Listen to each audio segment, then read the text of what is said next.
Alors, Deutéronome 28, nous allons lire les 12 premiers versets, s'il vous plaît.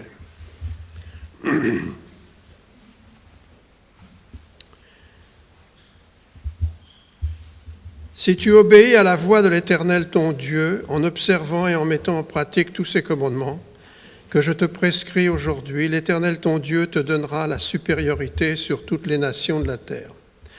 Voici toutes les bénédictions qui se répandront sur toi et qui seront ton partage lorsque tu obéiras à la voix de l'Éternel ton Dieu. Tu seras béni dans la ville et tu seras béni dans les champs. Le fruit de tes entrailles, le fruit de ton sol, le fruit de tes troupeaux, les portées de ton gros et de ton menu bétail. Toutes ces choses seront bénies. Ta corbeille et ta huche seront bénies. Tu seras béni à ton arrivée et tu seras béni à ton départ. L'Éternel te donnera la victoire sur tes ennemis qui s'élèveront contre toi. Ils sortiront contre toi par un seul chemin et ils s'enfuiront devant toi par 7 chemins. L'Éternel ordonnera à la bénédiction d'être avec toi dans tes greniers et dans toutes tes entreprises. Il te bénira dans le pays que l'Éternel ton Dieu te donne. Tu seras pour l'Éternel un peuple saint, comme il te l'a juré, lorsque tu observeras les commandements de l'Éternel ton Dieu et que tu marcheras dans ses voies. Tous les peuples verront que tu es appelé du nom de l'Éternel et ils te craindront. L'Éternel te comblera de bien en multipliant le fruit de tes entrailles, le fruit de tes troupeaux et le fruit de ton sol, dans le pays que l'Éternel a juré à tes pères de te donner. L'Éternel t'ouvrira son bon trésor, le ciel, pour envoyer à ton pays la pluie en son temps et pour bénir tout le travail de tes mains. Tu prêteras à beaucoup de nations et tu n'emprunteras point. Ce matin, mon texte se trouve au verset 12. J'attire votre attention à ces quelques mots. L'Éternel t'ouvrira son bon trésor. Alors, la semaine dernière, Cyril nous a parlé de la grâce de Dieu et ça fait partie de ses bons trésors. Le livre de Deutéronome s'appelle aussi le livre des souvenirs et c'est très approprié parce que Moïse rappelle au peuple de Dieu certaines vérités qu'ils avaient besoin d'entendre. Nous lisons au chapitre 5, verset 1, « Moïse convoqua tout Israël et leur dit, « Écoute Israël, les lois et les ordonnances que je vous fais entendre aujourd'hui. Apprenez-les et mettez-les soigneusement en pratique. » À l'est du Jourdain, le regard vers le pays promis, Moïse rappelle à Israël certaines grandes vérités, il leur répète les 10 commandements et il leur rappelle le commandement de Dieu, d'être séparés. Ça veut dire sanctification. Et ça, c'est ce que Dieu attend de chacun de nous. Nous qui sommes les enfants de Dieu, des chrétiens, nous avons besoin aujourd'hui, même si nous vivons dans un monde qui est très pénible, difficile, il ne faut pas complètement s'isoler, mais il faut être séparé dans le sens que nous ne devons pas participer aux choses du monde comme nous le voyons et nous l'entendons aujourd'hui. Ça s'appelle la sanctification, être séparé. Il leur rappelle aussi que Dieu les gardera. Il les avertit aussi de ne pas compter sur leur propre justice. Il leur rappelle que Dieu les a aidés dans le passé. Il souligne aussi le lieu du culte que Dieu a choisi. Moïse répète les différentes lois et ensuite au chapitre 27, il dit « Moïse et les anciens d'Israël donnèrent cet ordre au peuple. Observez tous les commandements que je vous prescris aujourd'hui. » Et ensuite au chapitre 28, verset 1, il leur donne les conditions pour être bénis.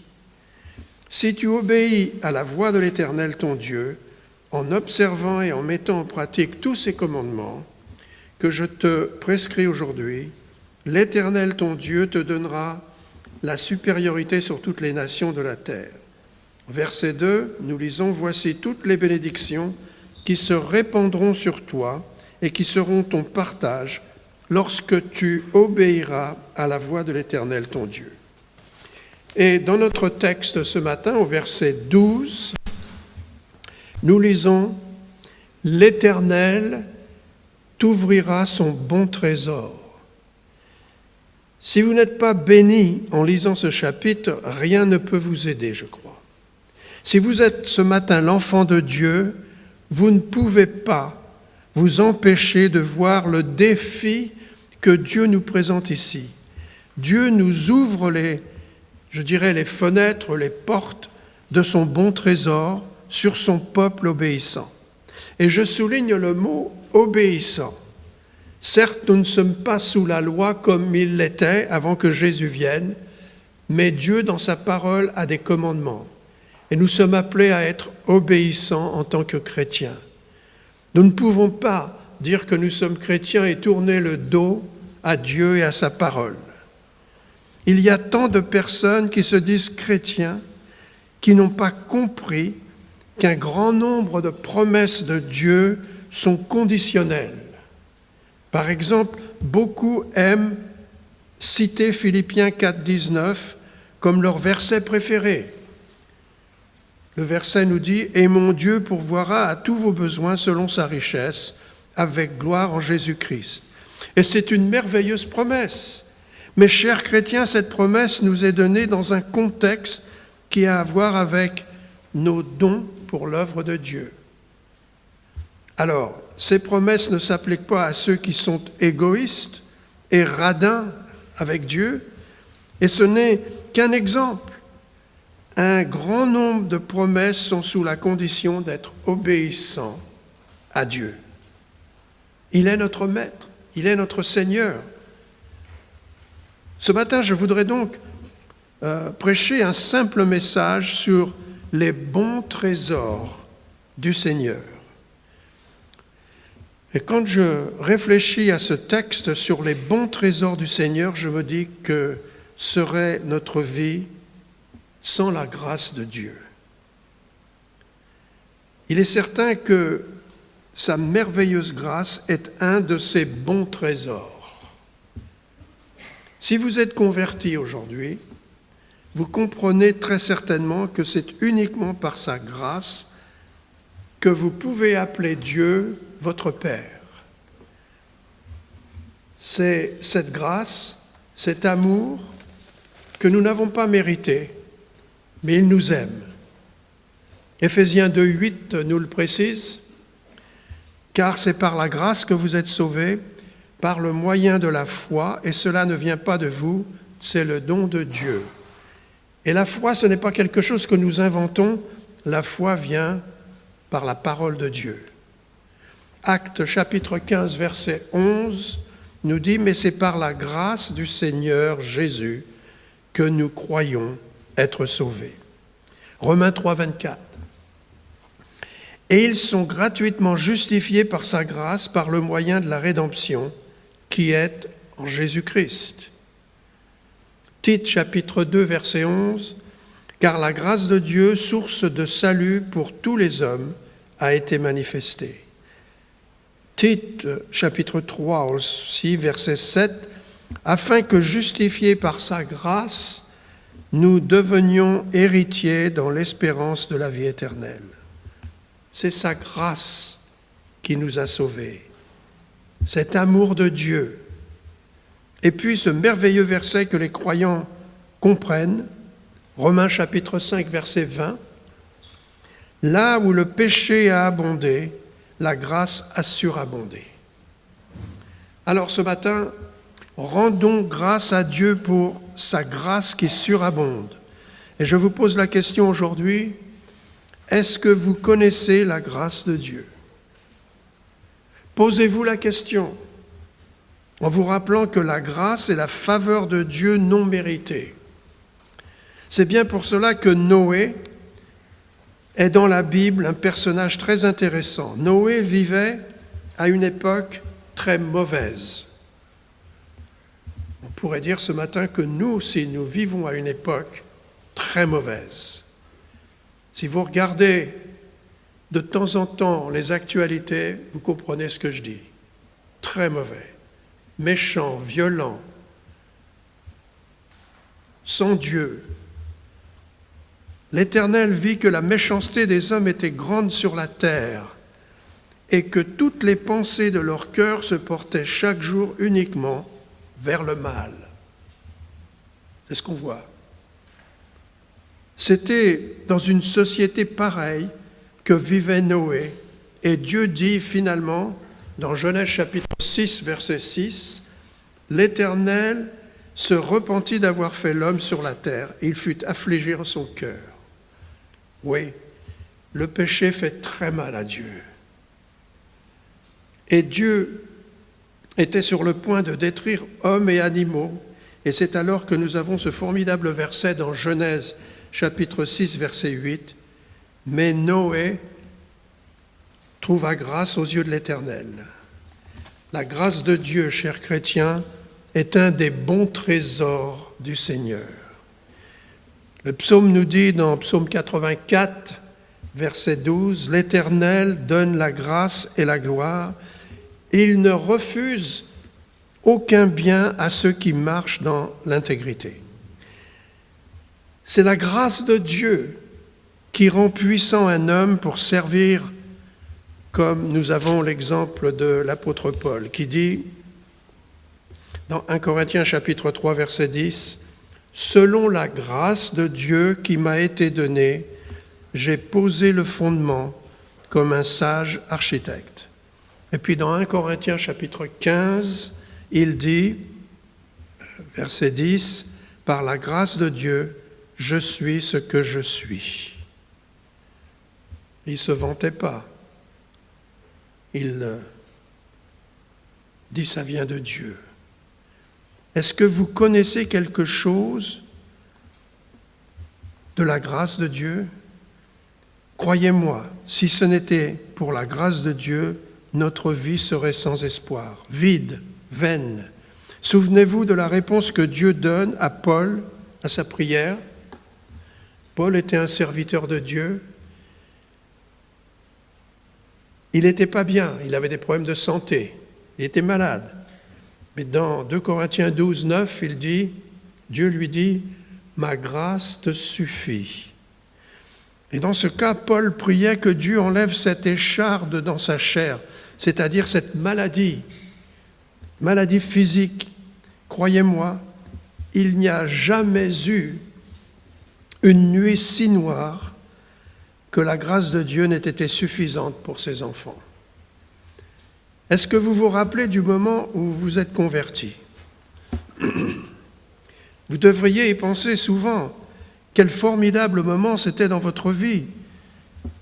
Quand la grâce de Dieu est venue comme un torrent dans votre vie, cela vous a rempli l'âme et a fait disparaître le fardeau du péché que vous portiez seul.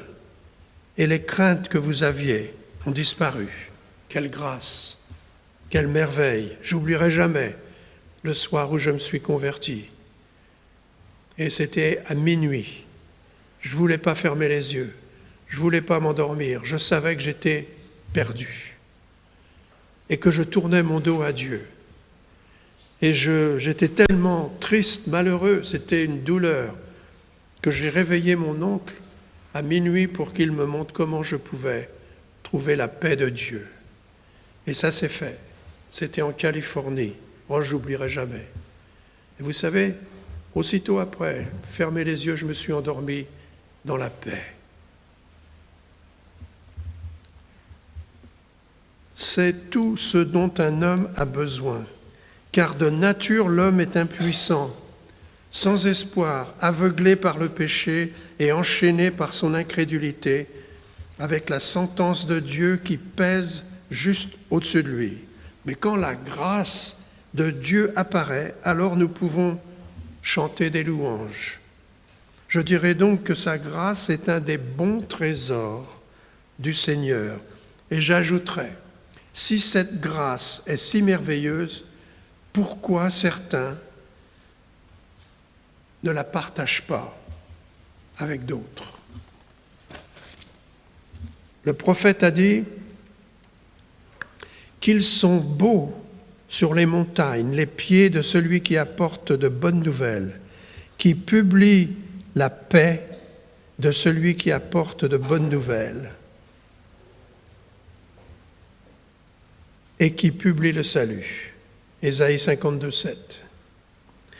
Qu'est-ce qu'il veut dire ici? Eh bien, tout simplement que vous et moi sommes porteurs d'un message que tous ont besoin d'entendre autour de nous. Nous vivons dans un monde où les bonnes nouvelles sont plutôt rares. Je suis sûr que vous êtes d'accord avec moi. Mais rendons grâce à Dieu ce matin pour le privilège que nous avons en tant que chrétiens de partager un message d'espoir et de joie. Et vous savez, je vais vous dire, même si vous ne dites jamais un mot concernant votre foi en Christ, le monde, les gens autour de vous, vous observent, ils vous surveillent. Et notre façon de vivre parle aussi. Ne craignez point, car je vous annonce une bonne nouvelle qui sera pour tout le peuple le sujet d'une grande joie. C'est qu'aujourd'hui, dans la ville de David, il vous est né un sauveur, qui est le Christ, le Seigneur. Luc chapitre 2, verset 10. Croyez-moi, les bergers étaient très contents, ils se réjouissaient et ils se sont empressés d'aller à Bethléem. Et ils ont dit, allons jusqu'à Bethléem et voyons ce qui est arrivé, ce que le Seigneur nous a fait connaître. Ils y allèrent en hâte et ils trouvèrent Marie et Joseph et le petit enfant couchés dans la crèche. Après l'avoir vu, ils racontèrent ce qui leur avait été dit au sujet de ce petit enfant. Luc 2, verset 17. Permettez-moi de vous dire, ici à Champigny et aux alentours, quelle que soit la ville où vous habitez aujourd'hui, nous avons besoin que les membres de notre Église partagent la bonne nouvelle.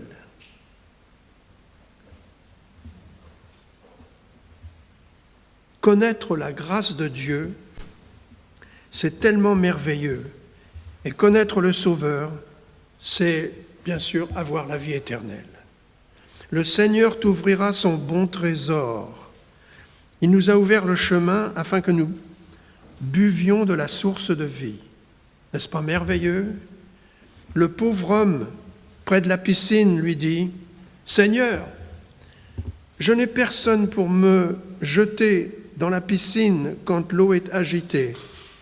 Et pendant que j'y vais, un autre descend avant moi. » Quelle triste histoire.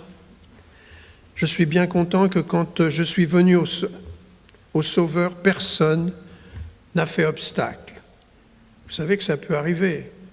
Vous voulez aller, vous tournez vers Dieu, recevoir Jésus-Christ, et certains font obstacle, parfois dans notre propre famille. Ils vont s'opposer à ce que vous allez faire. Je suis venu au Seigneur et il m'a affranchi et maintenant je suis libéré. Je ne sais pas ce qu'une seule journée va nous apporter, encore moins une année, et parfois nous pouvons traverser plusieurs années sans douleur, sans tragédie, mais nous ne savons pas ce qui est devant nous. C'est comme un gros nuage avant la tempête. Malheur à l'homme qui envisage l'avenir sans connaître la grâce de Dieu. C'est tellement merveilleux de connaître sa grâce. Le passage nous dit « L'Éternel t'ouvrira son bon trésor ». Je voudrais citer un autre trésor après la grâce, et je pense à la paix de Dieu. Nous vivons à une époque troublante, et je pense aux médias, entre autres, qui ne nous aident pas trop souvent. Les nouvelles grâces aux satellites qui nous parviennent instantanément du bout du monde sont troublantes. Et je sais bien que les journalistes font leur travail d'informateurs, mais je dois dire que quand ma journée est terminée, quand j'ai entendu la dernière sordide information d'un monde méchant, égoïste, violent, et que j'ai répondu au dernier coup de téléphone en fin de journée, alors je suis heureux de pouvoir me coucher avec la paix de Dieu dans le plus profond de mon âme. Vous vous souvenez du jour de la résurrection du Seigneur, et ses disciples étaient déchirés parce que leur maître était mort. Et ils se sont rassemblés dans la chambre haute, et ils avaient peur et ils vivaient dans la crainte. Et la Bible dit dans Jean chapitre 20, verset 19, « Le soir de ce jour qui était le premier de la semaine, les portes du lieu où se trouvaient les disciples étaient fermées à cause de la crainte qu'ils avaient des Juifs. Jésus vint, se présenta au milieu d'eux et leur dit, « La paix soit avec vous. » Et au verset 21, il leur dit encore, « La paix soit avec vous. » Dieu nous apporte la paix. Il y a peut-être quelqu'un parmi nous qui donnerait cher pour connaître la paix de Dieu. Vous êtes troublé, déchiré, vacillant. Vous avez besoin de connaître cette paix si vous ne l'avez pas encore reçue. Laissez Dieu vous ouvrir son bon trésor et vous donner sa paix. Jésus, s'adressant à ses disciples à la veille de sa crucifixion, nous dit dans Jean chapitre 14, verset 27, « Je vous laisse la paix, je vous donne ma paix, que votre cœur ne se trouble point et ne s'alarme point. » Et ensuite, il leur dit, « Je vous ai dit ces choses afin que vous ayez la paix en moi. » Ça, c'est la vraie paix. Romains chapitre 5, verset 1, « Étant donc justifiés par la foi, nous avons quoi? La paix avec Dieu par notre Seigneur Jésus-Christ. » Alors, si vous n'êtes pas convertis, vous êtes en inimitié avec Dieu, ou si vous préférez, vous êtes en hostilité avec Dieu. C'est pourquoi vous n'avez pas la paix. Bien sûr, vous avez la paix avec votre voisin et votre femme, enfin j'espère, mais ne me dites pas que vous avez une paix constante. Mais avoir la paix avec Dieu, c'est autre chose, car c'est une paix permanente, profonde. C'est une paix éternelle. C'est une paix qui n'a pas de fin. Est-ce que vous l'avez ce matin? Cette paix profonde? Vous ne l'avez pas si vous n'êtes pas converti. Et vous ne l'avez pas si votre nom n'est pas écrit dans le livre de vie. Si une génération a besoin de la paix, c'est bien la nôtre. Il y a des guerres, des rumeurs de guerre chaque jour, des conflits terribles, terribles, à travers le monde. Les nations sont effrayées à l'idée d'un éventuel holocauste nucléaire. Ils ont beau décerner le prix Nobel de la paix, il n'y aura pas de paix durable tant que le fils de David n'est pas sur son trône à Jérusalem. Et nous pouvons espérer la paix, et nous pouvons parler de la paix, et nous pouvons prier pour la paix dans le monde, mais il n'y aura pas de paix dans notre monde tant que le prince de la paix n'est pas sur terre pour régner. Et il sera alors sur le trône de David, et il régnera. Et alors les nations ne se feront plus la guerre. Mais ce jour-là est encore futur. Même l'aveugle sait que ce jour-là n'est pas ici. Et donc, sans cette paix-là, il n'y a pas d'espoir de paix. Nos jeunes sont vraiment troublés aujourd'hui. Le plus grand nombre de suicides, paraît-il, c'est choquant, mais le plus grand nombre de suicides dans le monde aujourd'hui se fait parmi les jeunes. Ils subissent toutes sortes de pressions. Les jeunes couples aussi vivent sous de grandes tensions. Mari et femme sont dans l'obligation de travailler pour subvenir aux besoins de la famille. Mais franchement, j'ai mal au cœur pour nos jeunes. Et puis il y a aussi les personnes âgées qui ont un minimum de ressources et qui vivent continuellement dans l'inquiétude et dans la peur. Croyez-moi, ce matin, chers chrétiens, les gens aujourd'hui ont besoin de connaître la paix de Dieu. Écoutez ce que l'auteur du psaume nous dit, psaume 37. « J'ai été jeune, j'ai vieilli, et je n'ai point vu le juste abandonné, ni sa postérité mendiant son pain. » Et puis nous entendons les paroles du psaume 23. « L'Éternel est mon berger, je ne manquerai de rien. Si vous ne savez pas ce que cela veut dire, vous ne savez pas ce que c'est que vivre. Vous ne connaissez pas la paix de Dieu. Alors je vous en prie, laissez le Dieu du ciel vous ouvrir son bon trésor de paix. » Ce qui m'amène à vous parler d'un troisième trésor. Donc il y a la grâce de Dieu, la paix de Dieu, et je pense aussi à l'assurance.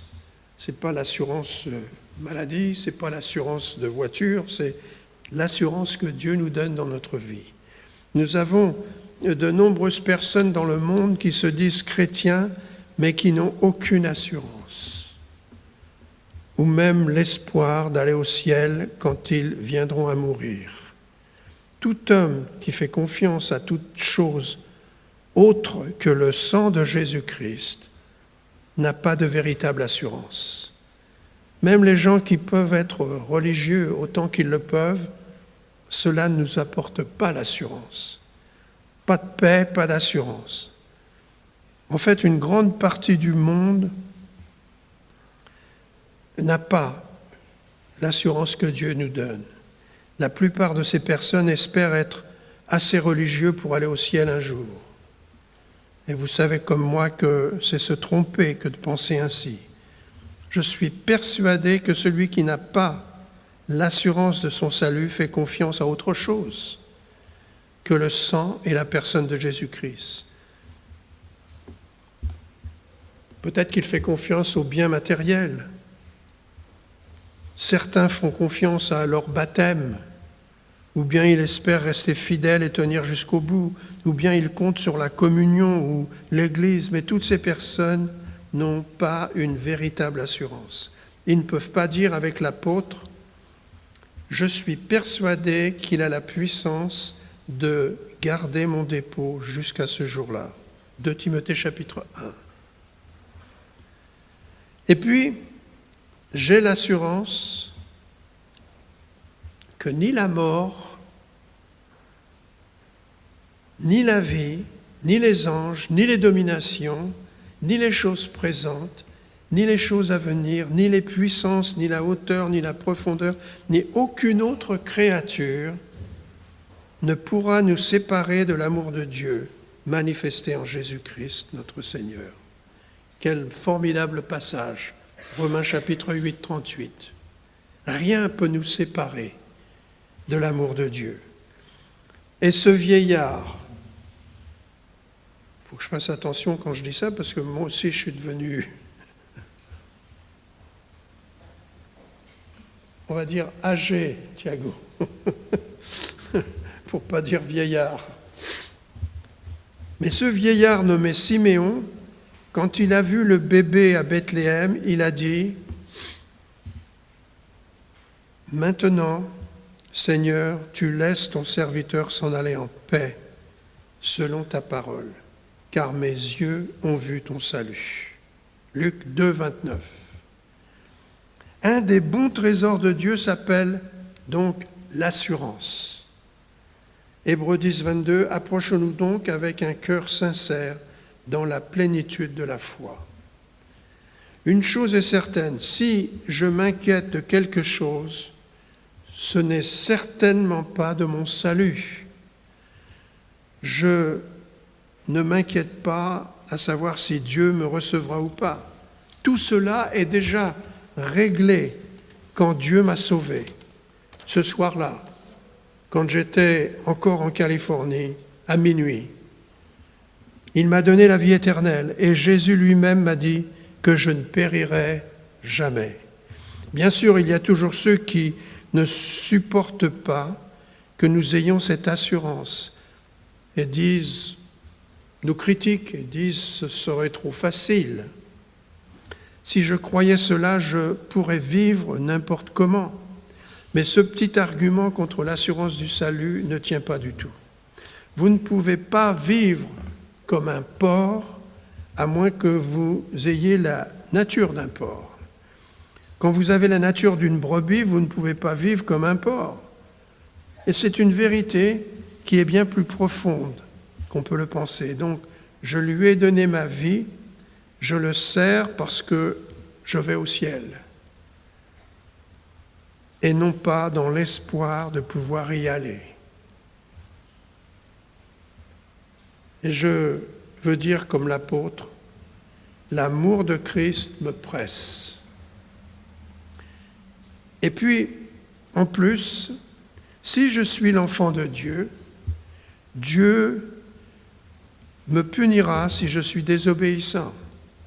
Et quand un enfant de Dieu fait le mal, Dieu le châtie, ici même sur terre.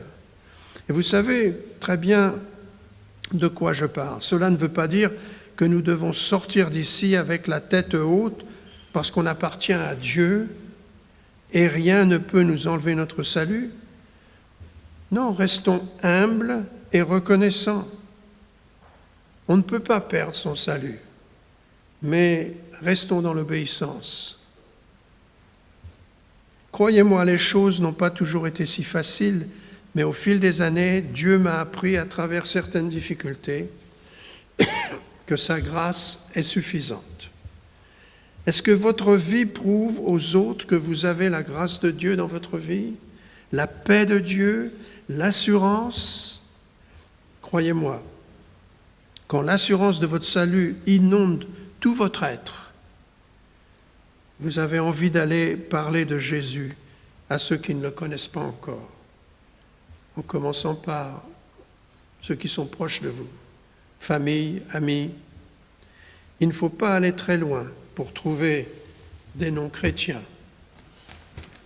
Ils sont partout autour de nous. Une dernière chose. L'Éternel t'ouvrira son bon trésor, et j'ajouterai à ces bons trésors la victoire. Et je parle de la plus grande de toutes les victoires. Je vous rappelle que la majorité de ce qui se passe ici-bas, malheureusement, sont très souvent se finissent par des échecs. Il est vrai que nous utilisons des mots tels que frustration, découragement, désir d'abandonner et ainsi de suite. Mais croyez-moi, dans le trésor de Dieu, il y a la victoire. C'est Dieu qui aura le dernier mot. Ultimement, le triomphe sur toutes les choses qui ont essayé de nous faire baisser les bras, nous décourager, telles que la maladie, l'agonie mentale, la peine, la souffrance, le découragement et finalement la mort. Mais je vous parle de victoire. Ce n'est pas étonnant que Paul dise « Ô mort, où est ta victoire? Ô mort, où est ton aiguillon? Mais grâce soit rendue à Dieu qui nous donne la victoire par notre Seigneur Jésus-Christ. » 1 Corinthiens 15, verset 55. Et il y a la victoire donc en Jésus-Christ. Ma prière ce matin est que ces bons trésors de Dieu soient une réalité dans notre vie, aujourd'hui et pour toujours.